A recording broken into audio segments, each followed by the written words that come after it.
ગ્રામજનોના રોષ આગળ આખરે રેલવે તંત્રને ઝૂકવાની ફરજ પડી છે. 20 દિવસમાં પ્લેટફોર્મની કામગીરી શરૂ કરવાની રેલવે તંત્રએ લેખિત બાંયધરી આપતા આંદોલન સમેટાયું છે. જોકે 20 દિવસમાં કામ શરૂ નહીં થાય તો ફરી 1 મહિના પછી આંદોલનની ચીમકી ગ્રામજનોએ ઉચ્ચારી છે.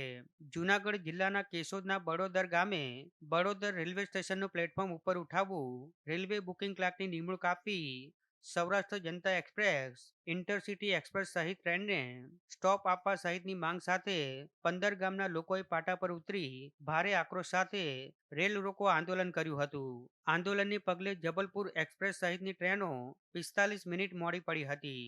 નીચા પ્લેટફોર્મને કારણે મુસાફરોને ટ્રેનમાં ચડવા ઉતરવામાં મુશ્કેલી પડતા અત્યાર સુધીમાં 5થી વધુ લોકોના મોત થયા હોવાના ગ્રામજનોએ આક્ષેપ કર્યા હતા. ત્યારે આખરે ગ્રામજનોના રોષ આગળ રેલવે તંત્રને ઝૂકવાની ફરજ પડી છે.